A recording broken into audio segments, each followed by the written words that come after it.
decades, there's been one organization that has really led the fight for freedom against these big labor unions, and that's our friends at the National Right to Work Committee.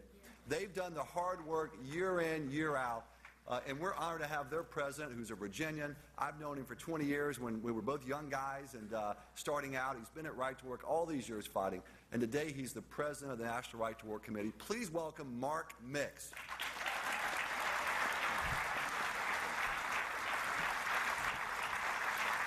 Well, thank you, ladies and gentlemen. It's great to be with you. Let me start out by telling you what I can't do and what I don't have.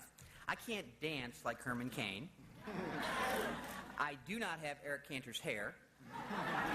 I'm not as tall as handsome as Tim and Ken up here. But we all have one thing in common. And we know, ladies and gentlemen, as you do, that freedom works. That's right. Freedom works, and freedom works. At National Right to Work, we're interested in the freedom works part of this equation. And we believe that we offer a solution to the American people and to America's rank-and-file union members and to workers across this nation, a solution that doesn't cost 1 cent of government money. It's not a government program that has to be bestowed on us. It's simply returning to the original intent of our individual freedoms granted by the Constitution and our Declaration of Independence, and that is the right to work without being forced to join a labor union or pay dues as a condition of employment. Ladies and gentlemen, like you, 8 out of 10 Americans believe that it's wrong to force workers to pay dues to get or keep a job.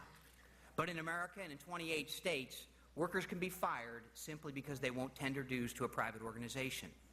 Now, that's what Right to Work's all about. And let me tell you how it fits into freedom in the economy. It's the job's stupid. Because Right to Work is more about freedom, but it's also about economic development. And we have demonstrable results that indicate that freedom works in America. It works in the 22 Right to Work states, and it will work for our country if we can bestow that freedom back on America's workers. I have a good friend in Michigan who is a great champion of individual freedom, and a friend and a mentor and someone I respect a great deal because he's been in the trenches for a long time. And his email is Freedom Works. And every time I see that, I'm reminded the importance of restoring freedom for America's workers. You know, just from a context of jobs, we know that big government's bread and butter these days is big government. As Eric mentioned, we've crossed the Rubicon. There are more union members in the government sector of employment than there are in the private sector. Ladies and gentlemen, that sounds like France. When they want to go on strike, they'll shut the state down, they'll shut the country down, they'll shut everything down. And that's a danger for our country. You know, from January 2008 to December 2009, which wasn't a very good economic time for our country, private sector employment was down 4.2%. But interestingly enough, unionized private sector employment was down more than double that. From April 1st, 2000 to July 2008, one person moved from a non-right to work state to a right to work state every minute for that period.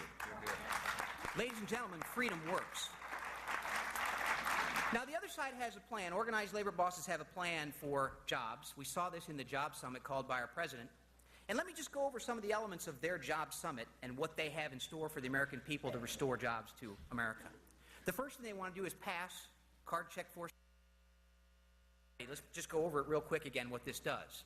It eliminates the secret ballot for union certification elections, meaning that union officials can intimidate one-on-one, perhaps three-on-one workers to sign a 3-by-5-inch card, and the union's automatically certified.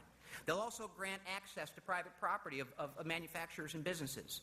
They want to have the government impose contracts on private sector employers by government decree within 90 days of negotiation. That means workers may not get a chance to vote on certification, and they may not even get a chance to vote on the terms and conditions which they labor under. Ladies and gentlemen, that won't create one job. It'll create revenue for organized labor. You can bet on that, and they are a $20 billion.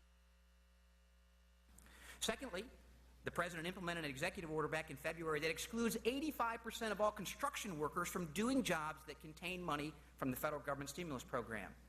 How does excluding 85% of construction workers across America create a job? It doesn't. They want to use the TARP funds that were supposedly passed to save our country from the abyss of financial ruin to pay down debt.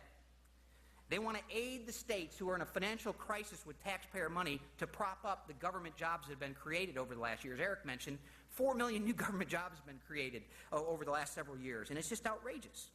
And finally, they want to extend unemployment benefits. How does keep paying someone to stay off the job create jobs? It doesn't. These policies won't and cannot create jobs. But our plan, restoring freedom in America's workplace, is one major component of creating new jobs in America and providing opportunity for all Americans. And as I mentioned, there is no cost to the taxpayers. There is, however, a huge cost to politicians and the elites who rely on the billions in political spending to prop up their political campaigns.